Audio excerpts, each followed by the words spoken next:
masukin pendapat-pendapat kita, alasan kita tentang bukti-bukti yang ada. Jadi misalnya di awal nih kita berpendapat bahwa Habib Rizik Syihab itu satu-satunya orang yang perlu disalahkan misalnya gitu ya, di nomor 1 nih. Tapi orang kan nggak akan langsung percaya dengan pendapat tersebut, maka diargumentasi, dipaparkan kesalahannya apa, alasannya apa, masukin misalnya pendapat-pendapat ahli, masukin fakta-fakta, pokoknya yang membuat orang tuh jadinya percaya dengan argumen awal kita yang umum itu di yang nomor 2. Nah, kemudian di yang nomor 3 baru ditegaskan ulang atau katanya boleh memasukkan solusi atau harapan.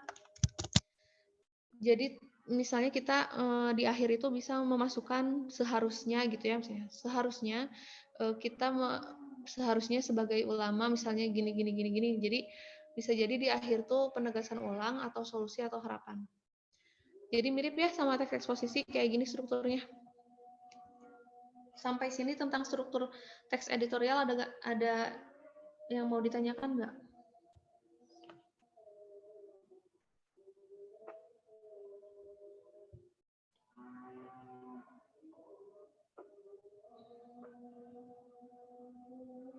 Sudah ada ya? Paham ya sampai struktur? Alasan kenapa privat harusnya everyone? Sebentar.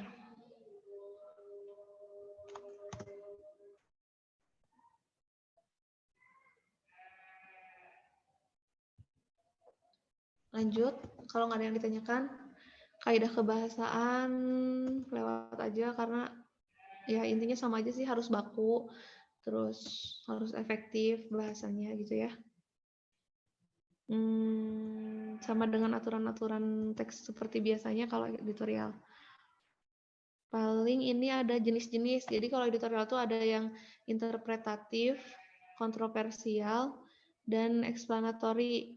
Kalau misalnya interpretatif itu editorial ini bertujuan untuk menjelaskan isu dengan menyajikan fakta dan figur untuk memberikan pengetahuan. Jadi dia tujuannya udah cuman ini aja, cuman ngasih pengetahuan aja tentang ada masalah ini gitu. Nah, tapi kalau kontroversial editorial itu, editorialnya bertujuan untuk meyakinkan pembaca pada keinginan atau menumbuhkan kepercayaan pembaca terhadap suatu isu. Dalam hal ini biasanya pendapat yang berlawanan akan digambarkan lebih buruk. Jadi kalau kontroversial editorial itu biasanya lagi ada sesuatu masalah yang istilahnya pro kontra di masyarakat, dan si redaktur ini ngangkat ini dan dia ngasih tahu ada di pihak mana gitu. Nanti dia akan memaparkan kekurangan-kekurangan yang ada di pihak lawannya gitu. Lawan itu maksudnya bisa jadi bukan orang ya, tapi kayak keputusan, kebijakan gitu. Misalnya dia si redaksinya lebih setuju dengan adanya kebijakan PSBB. Nah, nanti di editorialnya itu dipaparkan kerugian kalau tidak PSBB misalnya gitu sih. Kalau yang explanatory, editorial ini menyajikan masalah atau suatu isu agar dinilai oleh pembaca. Biasanya teks editorial ini bertujuan untuk mengidentifikasi suatu masalah dan membuka mata masyarakat untuk memperhatikan suatu isu. Ini mah sama ya dengan yang interpretatif? Nggak ada bedanya kayaknya. Kalau misalnya bedanya explanatory kan penjelasan. Interpretatif itu apa sih interpretasi? Interpretasi. Sama ya kayaknya.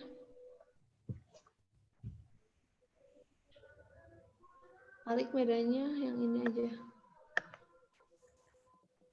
Akan sulit sih mengidentifikasi jenis, nanti juga ujung-ujungnya yang interpretatif juga bisa jadi kontroversi gitu sifatnya. Ya gitulah kalau jenis.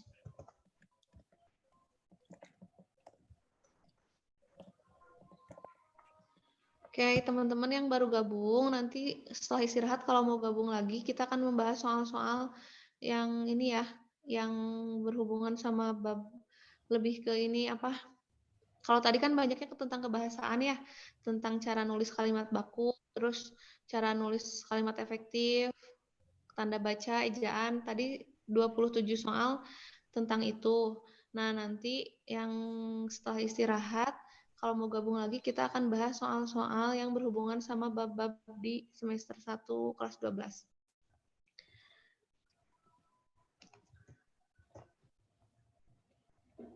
Nah, ini contoh editorial.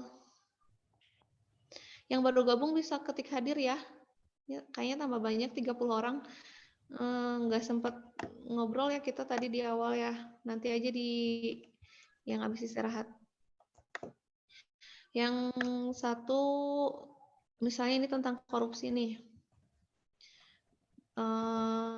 Ini tesisnya. Korupsi di negeri ini sudah, tengah, dan akan terus terjadi dalam jangka waktu lama.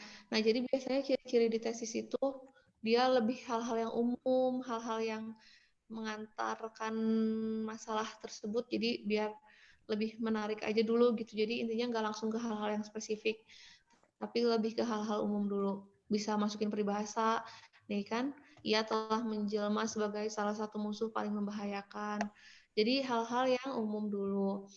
Terus nanti ada di sini di bawah-bawahnya pendapat intinya mereka tuh apa. Baru nanti di sini diargumentasi.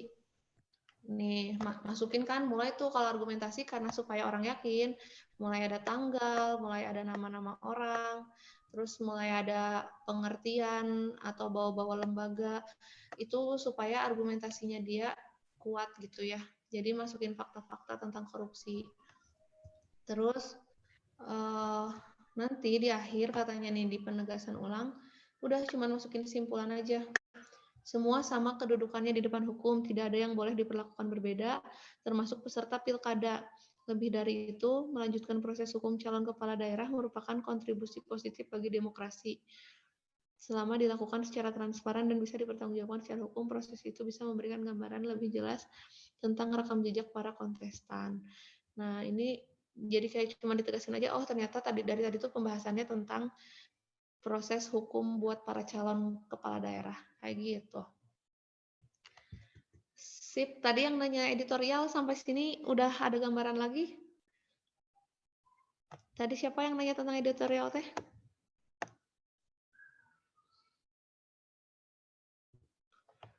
Nanti kita bahas soal-soalnya ya, soal-soal teks editorial. Oke, teman-teman bentar lagi istirahat. Ada yang mau request nggak? Jadi Ibu nanti siapin dulu buat ini, buat yang habis istirahat mau bahas apa lagi.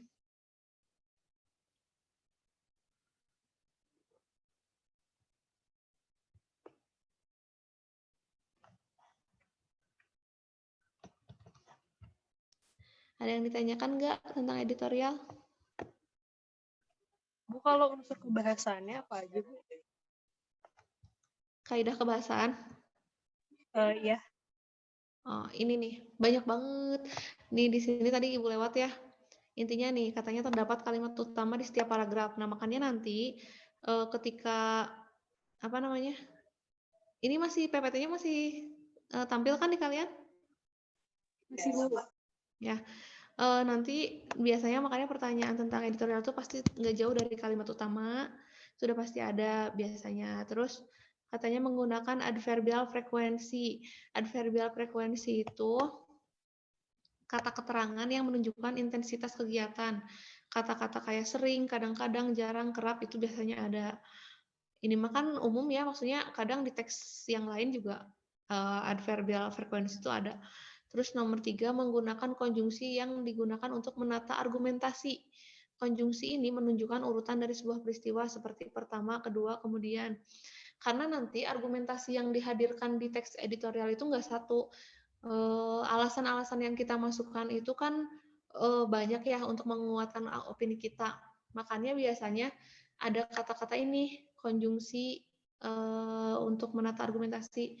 Bisa pertama, kemudian selanjutnya bisa kayak gitu, atau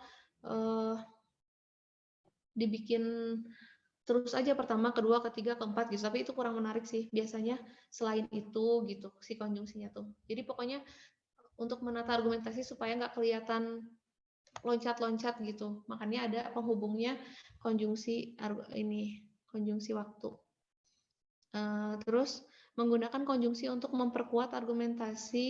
Konjungsi ini menunjukkan tambahan argumen dari argumen sebelumnya, seperti kata-kata ini nih. Bahkan, selain itu, lagi pula, justru, itu kan misalnya kita udah ngasih tahu nih, dampak dari adanya kerumunan misalnya. Nah, untuk memperkuat lagi itu tuh ada kata-kata bahkan gitu. Jadi supaya makin orang tuh makin yakin sama argumentasi yang kita kasih tahu, yang kita tulis. Nah, terus nomor 5 menggunakan konjungsi yang menyatakan harapan. Ini biasanya ada di akhir ya. Contohnya, kalau harapan itu apa sih? Diharapkan misalnya atau semoga dan lain-lain. Kayak gitu. Terus nomor 6, menggunakan kata kerja material, relasional, dan mental. Kalau kata kerja material itu kata kerja yang wujudnya tuh, yang si kerjaannya tuh nampak kelihatan pakai mata gitu. Tapi kalau relasional sama mental, contohnya nih, kalau kerja relasional itu adalah kata kerja yang mengandung pengertian A adalah B. Kata kerja ini biasanya digunakan menjabarkan sebuah definisi.